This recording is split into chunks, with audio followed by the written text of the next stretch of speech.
Assalamualaikum warahmatullahi wabarakatuh. Mohon maaf Pak, sebelumnya di sini saya mau izin wawancara, mau izin bertanya. Kalau boleh tahu, usaha ini dimulainya kapan ya Pak? Udah Serabi Duren tahun berapa ya? Tahun 2015. Berarti sudah 8 tahun ya Pak ya kira-kira? Enggak, lebih ya. Ini tahun 2023. Iya. Jadi 8 tahun lebih ya. Awal. Kalau boleh tahu Pak, yang pertama awal ngelola tuh siapa aja sih Pak untuk pembukaan bisnis Surabi Duren ini? Oh, kalau Surabi Duren sebenarnya usaha keluarga awalnya. Kalau Bapak sendiri dulunya kerja, ya dulunya kerja dari Jakarta dioper ke Karawang. Nah kita kan namanya orang kerja kan ya ada titik jenuhnya, ada bosannya, gitu kan. Nah lama-lama kita juga kan ngerambah nih ngelihat, kok bikin usaha apa nih kita, gitu kan. Kerja dari lama juga Bapak nih kerja dari Jakarta 8 tahun ke Karawang 4 tahun. Lama-lama bosen dari sama ekonomi juga kan, anak semakin gede ya kan, kita perlu biaya apa nih, kalau kerja kan sebatas semangkok ke semangkok aja gitu. Nah, timbullah karena kita ada usaha keluarga di Serambi ini, di Bogor di jalan orang tua, belajarlah istri awalnya, belajarlah istri sama keluarga, mulai istri bisa, udah kita suruh kalau udah tahu sih kita di Karawang itu yang kita tahu kan Surabi Dengklok ya, Pak Haji Kasim itu ya pernah ya, kita survei, kita lihat perbandingan perbedaannya apa. Terus Surabi model begini juga ada di mana ya, dulu saya pernah lihat di Teluk Jambe ada, terus yang di daerah Galuh juga ada di pinggiran kalinya itu dulu ya, sampai sekarang udah nggak ada tuh. Tapi ya, kita kayaknya beda nih. Kalau yang Surabi jelas jauh beda ya, cuman dia ada 4 macam. Kita kan ada 51 macam ya itemnya ya. Di samping ada yang lain-lain, jagung bakar, pisang bakar. Oh yang lain-lain enggak kan, Serabi Bandung yang di Galuh cuman itu aja, nggak ada jagung bakarnya segala macam. Nah itulah kita berani akhirnya udah cari lokasi. Awal kita buka di itu di mana Grup 3 yang sekarang dibikin Domar. Situ dapat 2 tahun. Yang punya tempatnya itu di oper Indomaret. Nah akhirnya kitanya pindah ke sini. Proses juga cukup lama nih, kita bolak-balik. Kadang kalau kita pindah ke tempat yang baru itu kan bukan lokasinya ini.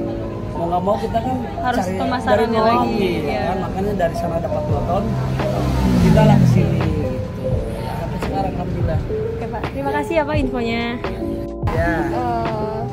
Kalau misalnya tugas dari masing-masing karyawannya di sini apa nih Pak? Gimana ya kita jawab? Kalau tugas yang utama sebetulnya kita ya, kita yang ownernya ya, kita yang utama. Kalau untuk karyawan sendiri kita memang beberapa diatur ya, ini yang bagian dapurnya, ini yang bakarnya, gitu. Dia bagian pengantar makanannya. Tapi kalau untuk hal yang utama tetap kita yang pegang, gitu sih ya.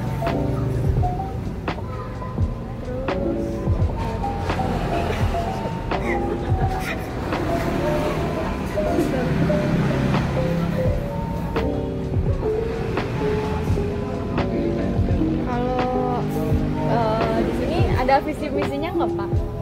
Visi misinya? Iya. Wah, ditanya visi misi Serabi Duren. visi misinya apa ya? Visi misinya apa? Kita sih sebenarnya visi misinya karena ingin ngembangin kemampuan kita aja tadinya ya. Tadinya kan orang kerja, tadi kita udah cerita dari awal, orang kerja, usaha yang udah ada dari keluarga, kita ingin ngembangin kemampuan kita, terus itu juga kita kerja bosan juga, jenuh juga. Ternyata setelah kita jalanin usaha ini, ya alhamdulillah memang lebih berasa ini ya. Untuk visi-visi ke depan, insya Allah kita harus lebih maju ya, karena ini udah alhamdulillah udah 8 tahun berjalan, kita progresnya udah cukup bagus, diterima masyarakat Karawang cukup bagus, hasilnya cukup kelihatan gitu. Nah, lebih kelihatan ini daripada kita kerja gitu. Saya izin bertanya, bagaimana jam kerja dari usaha ini, misalkan bukanya jam berapa, tutupnya jam berapa? Awal kita buka itu jam 2. Jam 2 karena tadinya kita mikir serabi itu makanan lebih ke jajanan siang ya. Tapi seiring waktu banyak customer yang minta kok bukanya siang, siang gitu. Terlalu siang kan. Kita coba dari jam 8 awalnya, terlalu pagi, terus sekarang udah mulai tetap jam 10 sampai jam 10 malam. Berarti dari 10 ke 10? Dari 10 ke 10. Ya. Terus untuk penggajian karyawannya tersendiri itu apakah per minggu, per 2 minggu apa? Karyawan kita lebih fleksibel, artian begini, kita nggak ngikutin aturan pemerintah, kita nggak ngikutin aturan yang ada, kita secara keluargaan kita atur gimana anak-anak itu nyaman, betah sama kita kerja, dia juga bisa simpen, dia juga bisa naro, dia juga perutnya nyaman, nggak sampai ini. Jadi sistemnya kita pagi dapat sarapan dari kita, siang dapat makan dari kita, sore juga dapat. Nah, kalau kita apa-apa kita makan ya kita bareng-bareng. Gitu. Tapi untuk gaji sendiri hariannya kita dapat, bulanan juga kita dapat. Gitu. Jadi mereka bisa, jadi pagi harian udah dapat, uang jajan ya kasarnya, terus bulanan juga dapat. Selain makan pagi siang sore kita cover. Gitu. Itu kendala selama bisnis ini tuh ada apa aja sih Pak? Banyak usaha ya, apalagi awal-awal uang usaha itu kan namanya usaha tuh paling nggak 1 tahun itu berjuang. Iyalah, merintis semua berjuang tuh gini loh. Kalau orang 1 tahun pertama kita bawa usaha paling nggak kita kenalin orang nih kan. Di sini kan nggak tahu nih serabi beginian kan. Tantangannya apa? Ini durennya bener nggak? Pakai pasta nggak? Pakai esen nggak? Pakai pemanis buatan nggak? Itu kan tantangan kita. Orang ragu sama kita. Gimana yakinannya serabi durennya itu belakangan saya justru. Udah 1 tahun berjalan setelah ada komplainan kayak begitu, jadilah durennya kita masukin. Nah, kita dulu kan kerja di buah impor, main di duren salah satunya. Jadi kenapa saya resign? Itu kan pertanyaannya ya kan. Kenapa saya resign? Dulu yang ngejalin awal kan istri. Saya resign karena memang saya itu tadi, saya harus resign. Kalau nggak resign, ini juga serabi ini nggak bisa bertahan cukup dipegang sama istri. Itu saya harus fokus benar-benar kalau ini di jalannya harus benar-benar, kalau nggak istri nggak bisa juga, dia kan dibagi waktu keluarga kan. Nah setelah ada komplain begitu, karena kita ada background dari usaha durennya, udahlah kita sedikit adain tuh duren. Dari 5 biji, 6 biji gitu kan. Banyak berarti ya, Pak? Betul. Fokusnya kita buat ini aja dulu, buat dipakai. Nah, karena ada dibeli, ya kita jual kan. Berpikir otak kita nih, kok ada yang beli, ternyata nih boleh juga gitu. Diadain lah berapa kilo sampai naik ya alhamdulillah. Sekarang tuh 1 minggu 1 ton udah bisa. Gitu ya. Jadi kita udah bukan iseng lagi, duren tuh udah benar-benar penopang banget.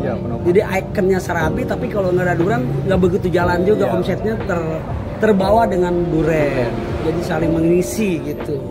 Jadi setiap usaha itu apa yang harus kita perbuat kita lakuin. Selalu berpikir terus. Intinya inovasi terus. Kalau saya serabi doang misalkan serabi doang ya. Orang kan bosan juga makan serabi. Apalagi nggak ada variannya. Nggak ada varian yang lain. Bosan serabi doang, bosan. Makanya kita dulu adain lah roti bakar, pisang bakar, itu semua belakangan.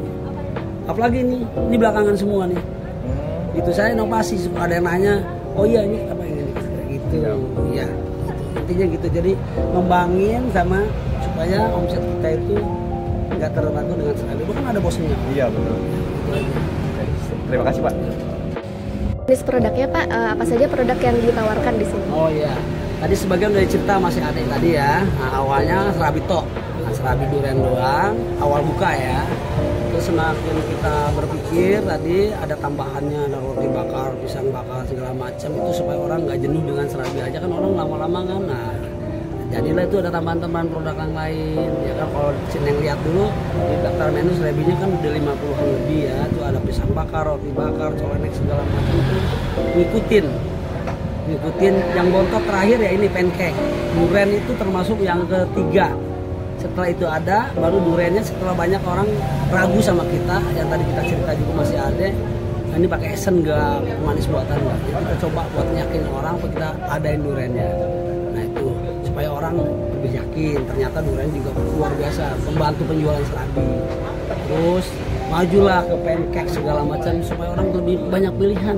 Jadi datang ke serabi durian nggak cuma tok makan serabi, orang bisa makan yang lain-lain, terus makan durian, terus makan pancake. Jadi jalan terus usahanya gitu aja sih ceritanya.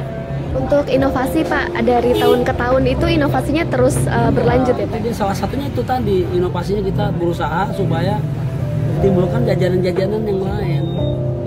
Jadi setiap tahun itu kayak ini ya kita adain durian khas Medan, durian serut, macam makanan. Kita selalu ada tambahan daftar menu, nanti mungkin di serabinya juga ada mungkin serabi jamur yang belum ada, serabi es krim itu kan belum ada. Di tempat yang lain saya kan selalu lihat ya, di tempat-tempat yang lain kayak di Bandung kan kuliner, pusat kuliner ya. Nah kita pelajari gitu.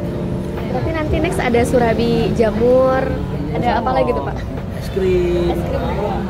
Insya Allah kita kan selalu pelajari semua ya, gimana caranya. Karena namanya orang usaha selalu nyari-nyari hal-hal yang baru supaya orang ada yang baru lagi nih gitu. Nah, untuk minumannya juga Pak, banyak varian lagi yang bakal Bapak tambahin nanti? Kalau untuk minuman selain soft drink biasa kan, minuman kemasan kan soft drink, minuman panas kayak kopi segala macam gitu. Kita ada minuman yang memang kita bikin sendiri kayak sop durian, es durian gitu kan. Yang kita kan ikonnya dari duriannya. Nah itu kita ada yang selapa durian juga macam-macam itu kita ada.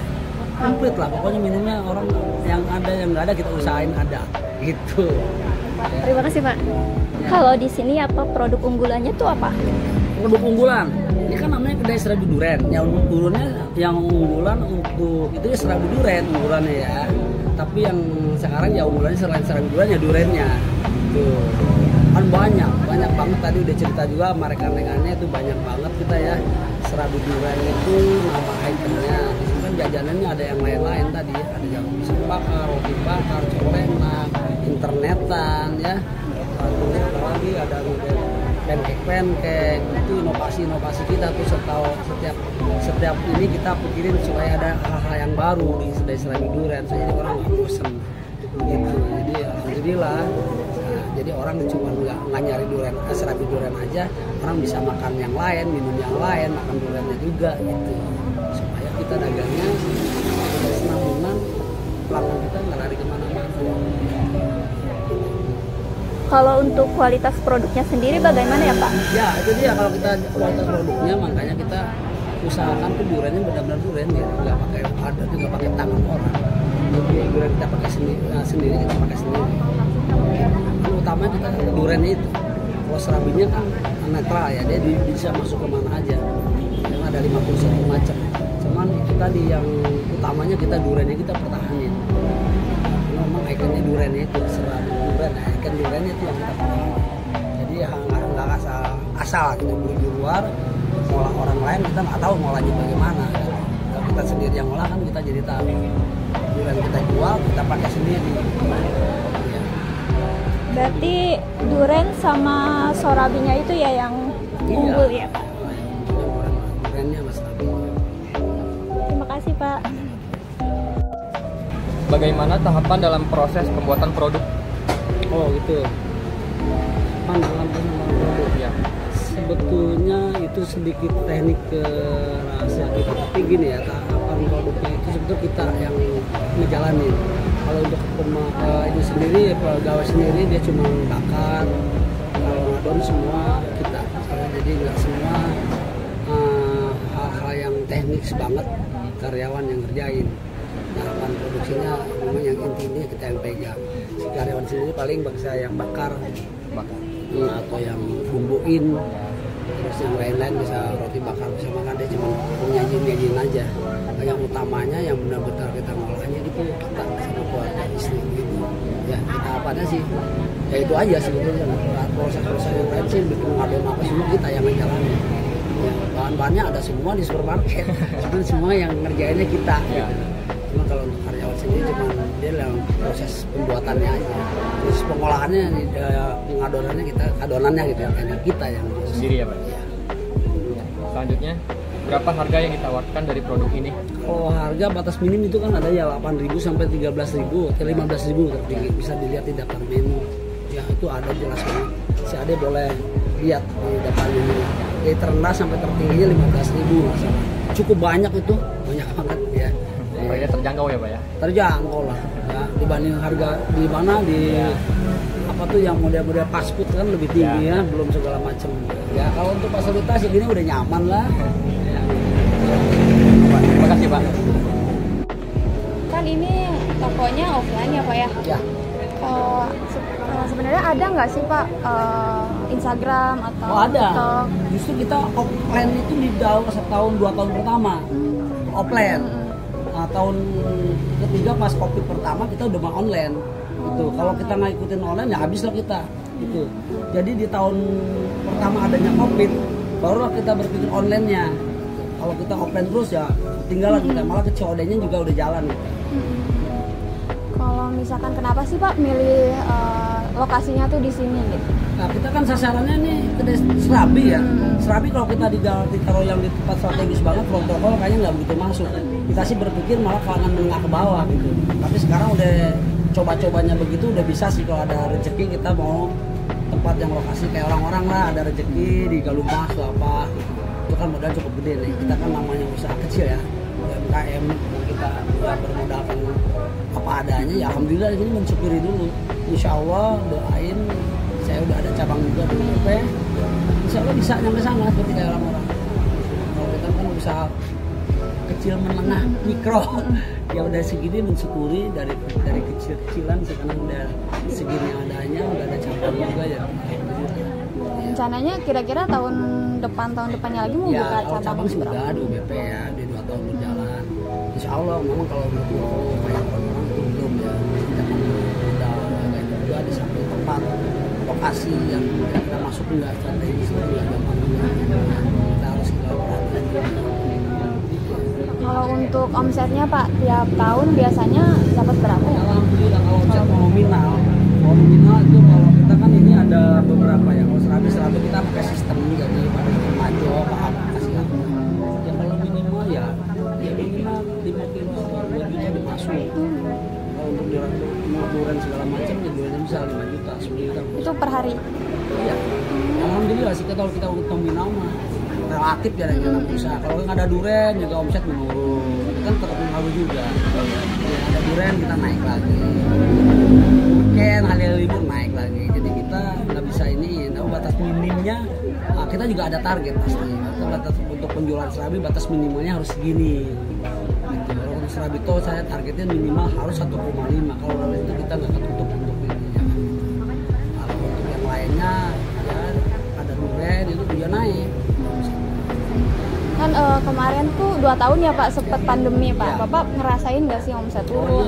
Iya, makanya kita pas pandemi kita langsung online hidupin di GrabFood, ShopFood. Kebetulan ada anak saya juga. Saya kan yang online itu jarang, bukan nggak paham cuman kagak waktunya kesana. Kebetulan kita kan di UBP juga tuh nih. Anak saya itu dia yang ngurusin. Termasuk kita ada website, Instagram, Facebooknya juga semua ada. Cuman media sosialnya saya jarang ngurus, anak kita yang ngurus. Websitenya namanya sama semua Pak, Instagramnya juga sama semua namanya Ya, Serabi Durian. Ya, Serabi Durian. Terima kasih. Kalau websitenya itu bisa dibuka di web. Oh itu ada ya. Oh iya.